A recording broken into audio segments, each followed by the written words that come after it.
Kemudian kita lanjutkan ke topik yang kedua, ya, yang terkait dengan misalnya di sini bagaimana kita membedakan ya antara pengetahuan dan ilmu pengetahuan.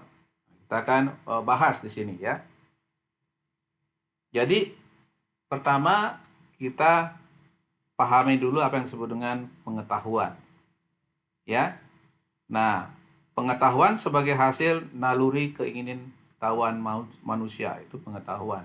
Atau informasi sekumpulan informasi yang belum ya diuji kebenarannya itu disebut dengan pengetahuan. Atau dalam bahasa Inggrisnya knowledge ya. Tetapi kita ingin mencari apa? Ingin mencari ilmu pengetahuan atau sains. Sebagai contoh misalnya, oh ini ada pengetahuan ini ya. Orang-orang zaman dulu gitu ya, misalnya kalau sakit perut ya diminta oleh orang tua gitu ya untuk makan pisang raja atau pisang Ambon ya. Atau ada juga makan pisang lumut ya yang dibakar.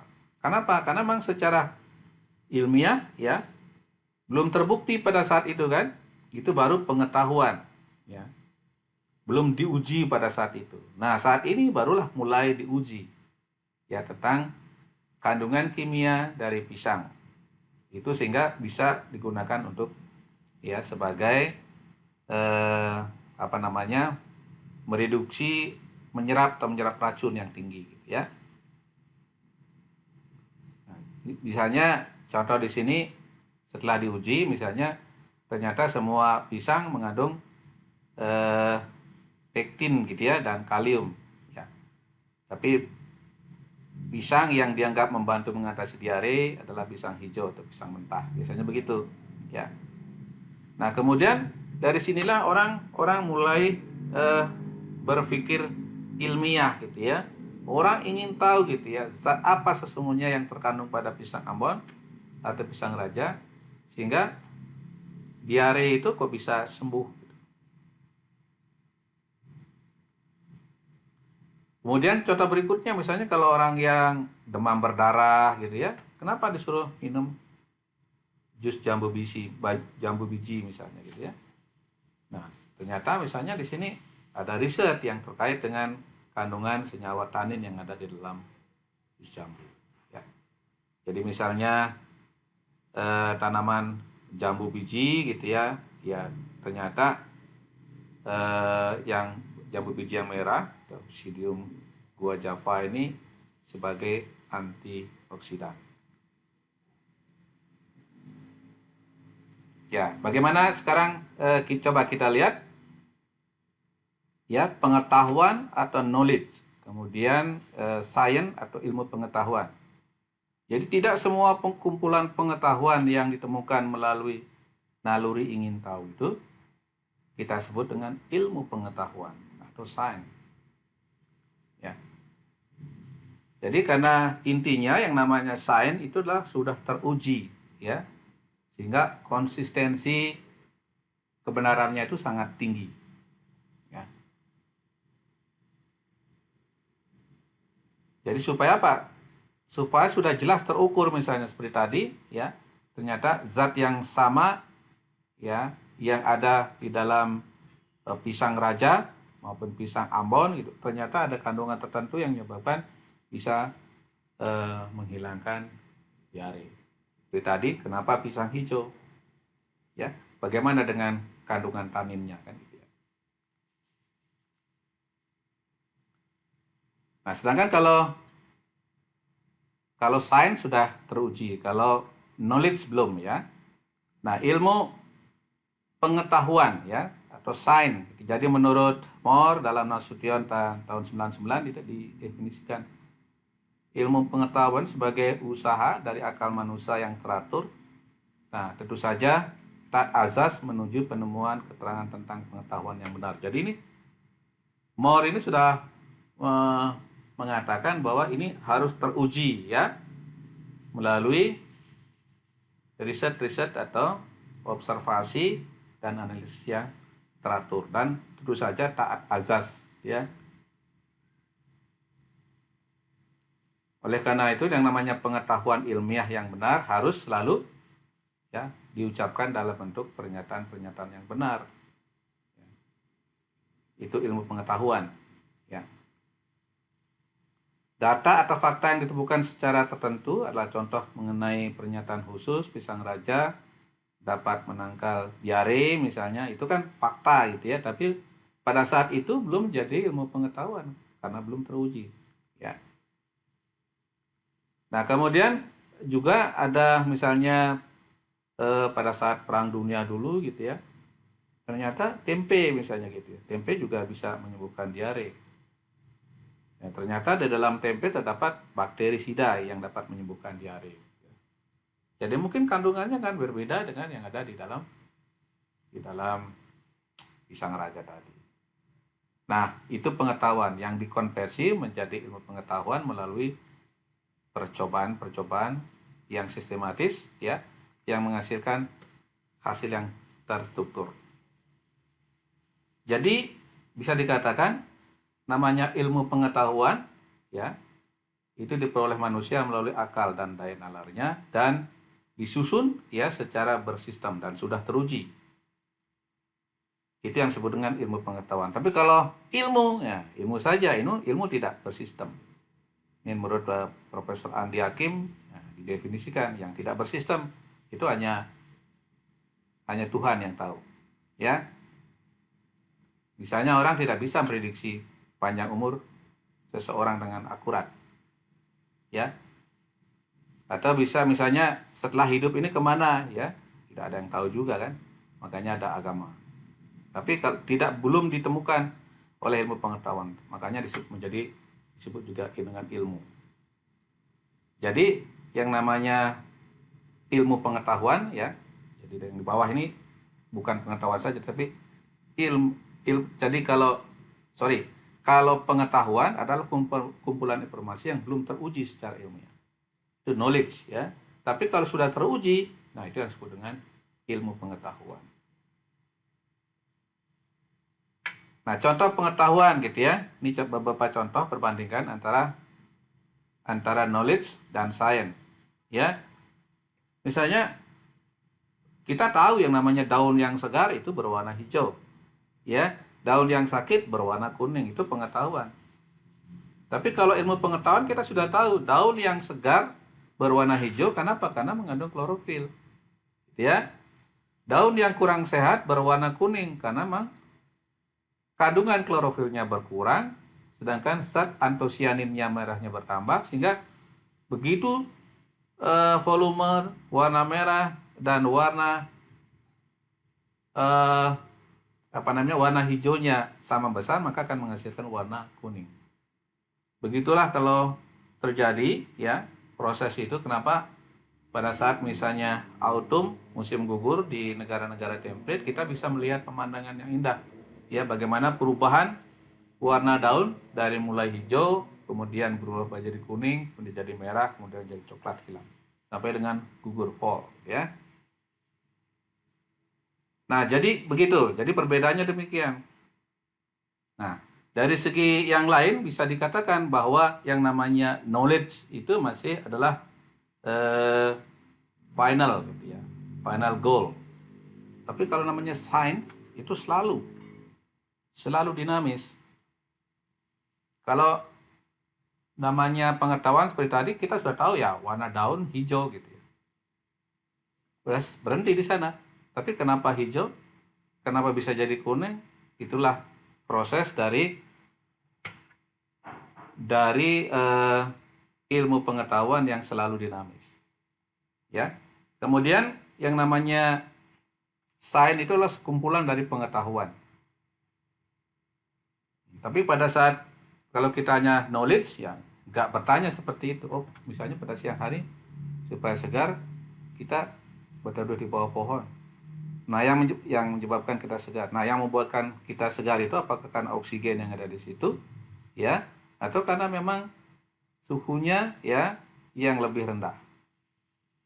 Karena kan proses fotosintesa menghasilkan oksigen dan gula kan gitu ya. Itu dalam sains. Jadi bisa kita katakan bandingkan ya antara antara pengetahuan dan ilmu pengetahuan seperti ini. Ya.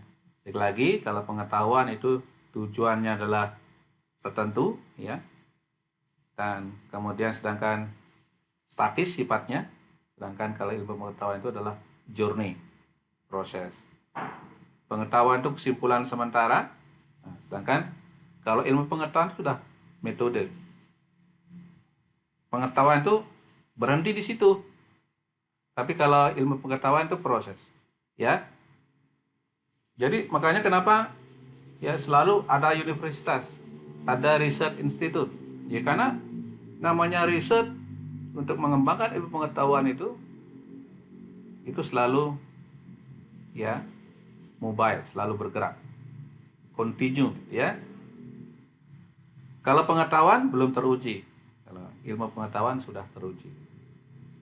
Kalau pengetahuan bisa berasal dari informasi seseorang, ya, kelompok yang sifatnya terbatas dan belum teruji.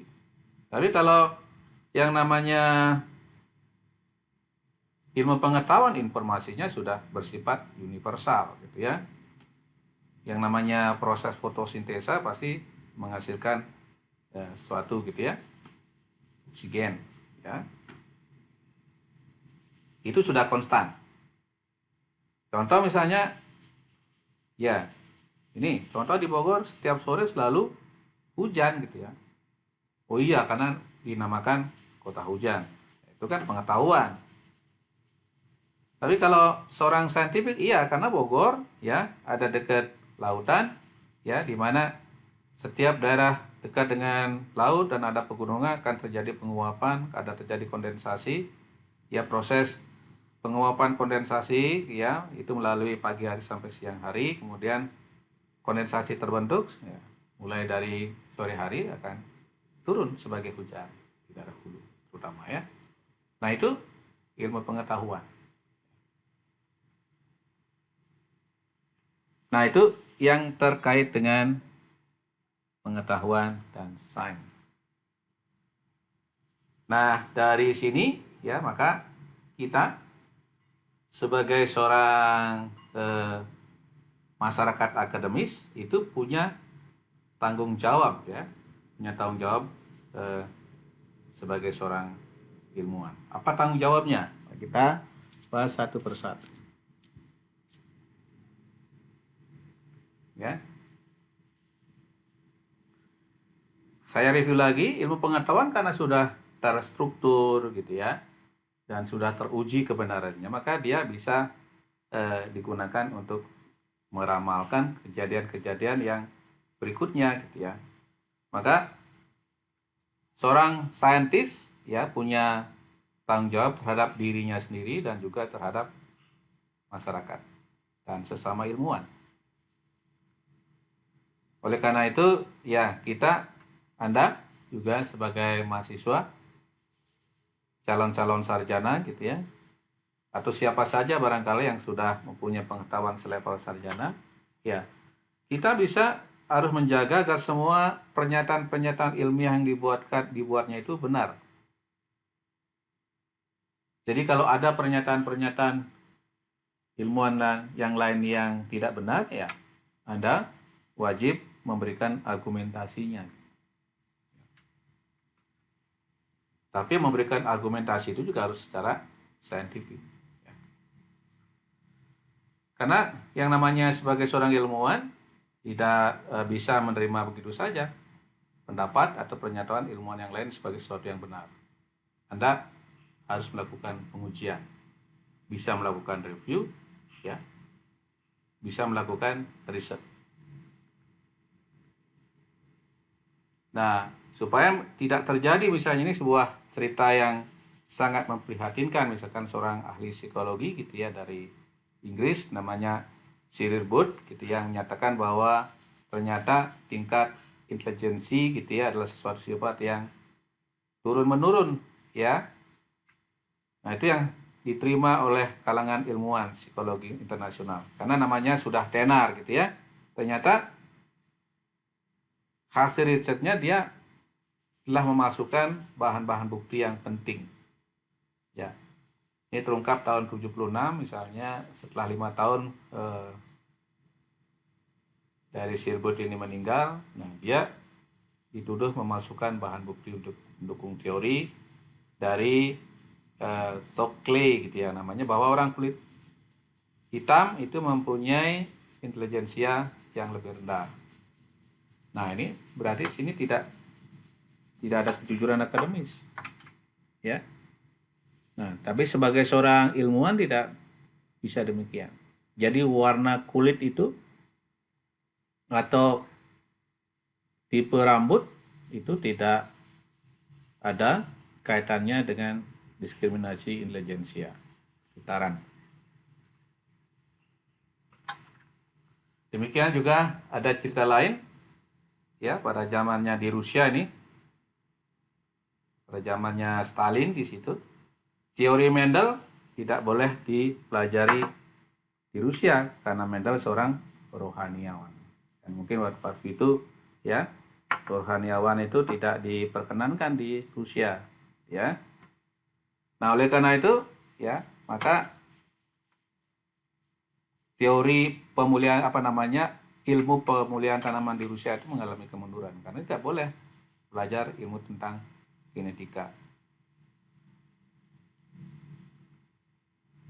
Nah, oleh karena itu kita sebagai seorang ilmuwan gitu ya, harus mengetahui juga apa yang disebut dengan kendala-kendala dan kebebasan akademis gitu ya. Kenapa? Karena setiap pernyataan ilmiah yang benar itu pasti selalu memiliki potensi untuk diterapkan menjadi sebuah teknologi. Ya. Sebagai contoh misalnya sekarang ada teknik pembekuan mani untuk memperbaiki mutu ternak gitu ya. Ya. Atau untuk pasangan yang menginginkan keturunan dengan inseminasi buatan, ya, atau bayi tabung. Gitu. Nah, ini apa nanti etika akademis yang harus diikuti, ya? Karena kalau dengan teknologi pembekuan mani misalnya, nanti ada kemungkinan akan ada lahir bayi-bayi tanpa nikah, ya. Atau barangkali dari dibekukan dari orang-orang yang sudah meninggal, dia akan menjadi yatim, menjadi yatim gitu ya, setelah langsung dia lahir. Karena ini bisa, ilmu itu bisa juga nanti akan akhirnya bertentangan dengan peri kemanusiaan. Atau contoh lain misalnya pengembangan bom atom gitu ya, menghancurkan pada saat perang dunia kedua berakhir, Nagasaki dan Hiroshima tahun 45.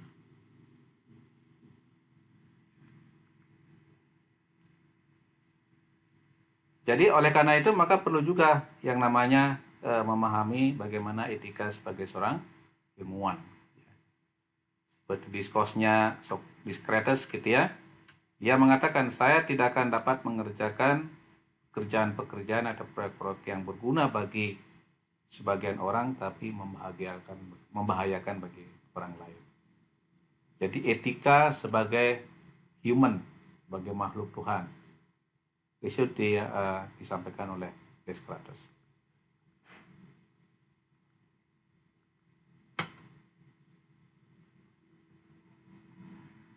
Ya.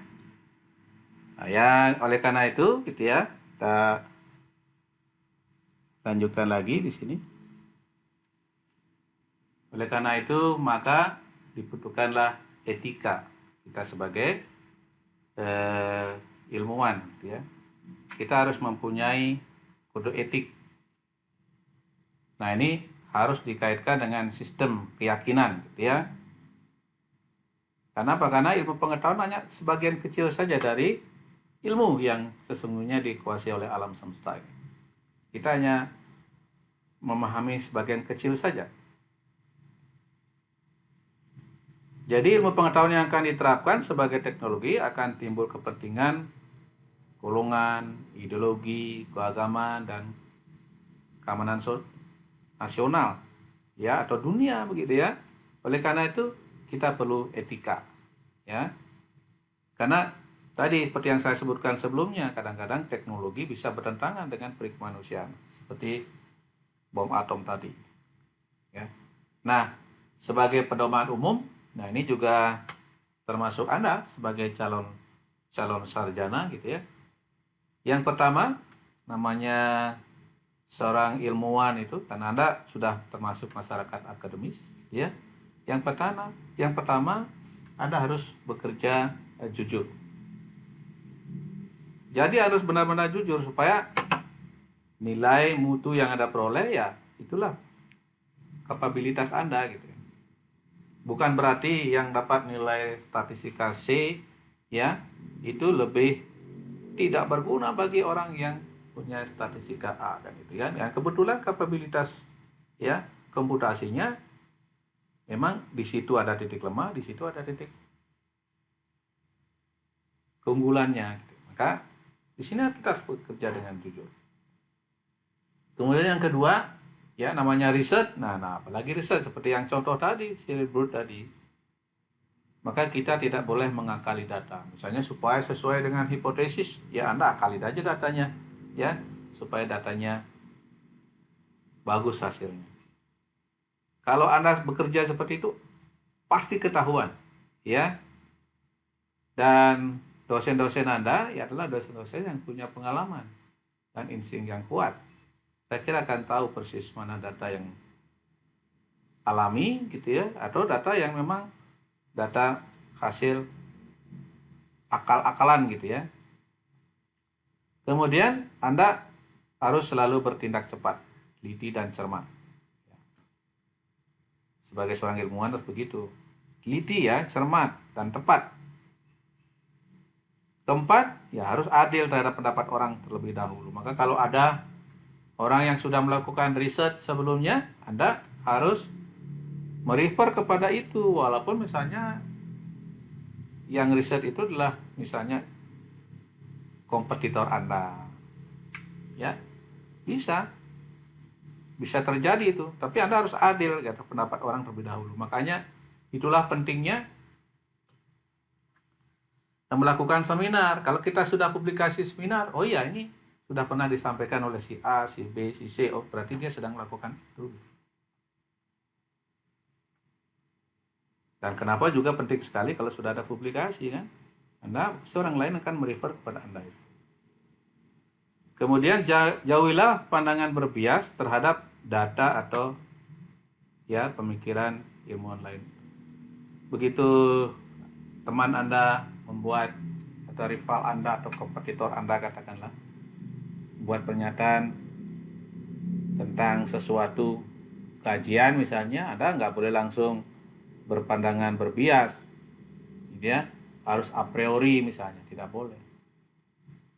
Anda pelajari dulu, kemudian lakukan sintesa, kaji, ya seperti yang saya katakan tadi, lakukan komparasi, lakukan observasi, kemudian lakukan koleksi data, lakukan komparasi, lakukan analisis, interpretasi, ya kemudian tulis, nyatakan dalam sebuah kajian. Nah, Anda bisa membandingkan, membahasnya di dalam riset Anda. Kemudian poin yang berikutnya, jangan berkompromi ya terhadap dalam menyelesaikan permasalahan. Harus selesaikan dengan cara tuntas. Sains kan gitu, ya. Sains itu memang hitam dan putih, tapi kebijakan itu yang bisa kita sesuaikan. Ya. Baik, saya kira itu ya yang terkait dengan kuliah dari tahap ini. Tapi mungkin sebelum diakhiri ada sedikit intro terkait dengan filsafat, karena ini akan sesuai dengan etika gitu ya. Makanya setiap ilmuwan itu harus, ya setiap ilmuwan, academician gitu ya, jadi akademisi yang berburu ilmu pengetahuan atau yang mencari ilmu pengetahuan seperti Anda ini harus memahami namanya falsafah dari ilmu pengetahuan. Filosofi ya. Jadi filosofi dari ilmu pengetahuan itu sendiri. Filosofi ya, berasal dari kata filosofia, dari kata philein dan sophia. Jadi artinya philein itu suka, sophia itu arif.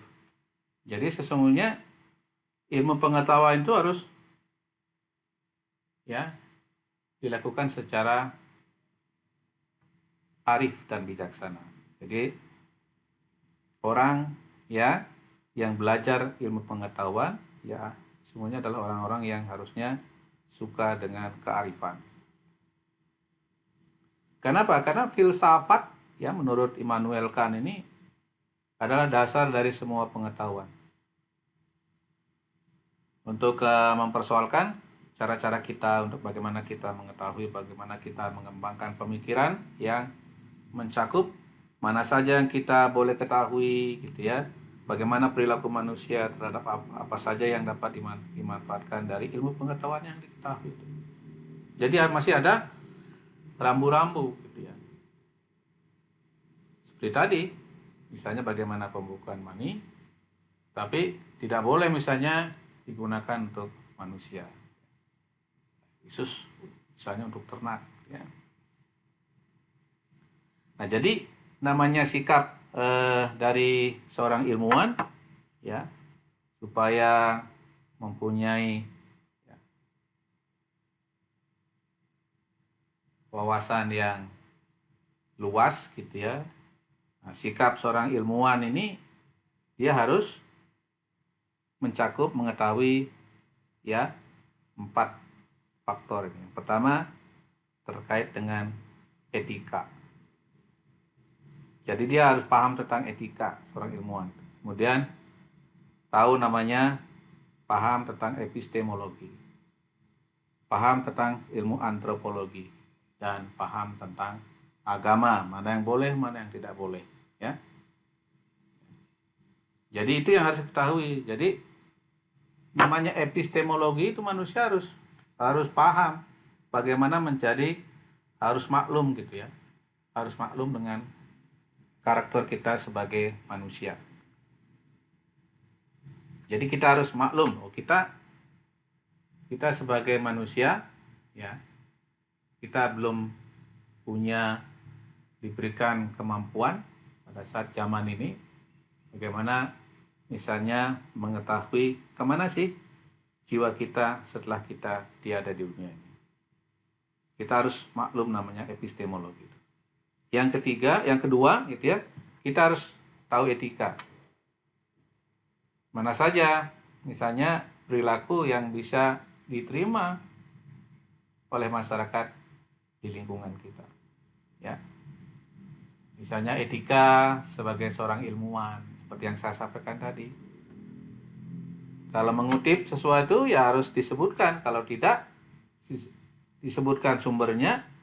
Kalau kita mengutip karya ilmiah, kalau tidak disebutkan sumbernya maka disebut dengan plagiarisme. Itu etika. Kalau kita menggunakan data orang lain, kita juga harus mendapat izin dari yang bersangkutan. Sumbernya harus jelas tadi, harus clear. Ya. Jadi agama ya. Sampai di mana kita ya boleh mengetahui rahasia alam ini. Jadi kita harus menempatkan diri dalam suatu keadaan yang tidak bertentangan dengan norma-norma agama yang diyakini, ya. Norma alam semesta lah, ya.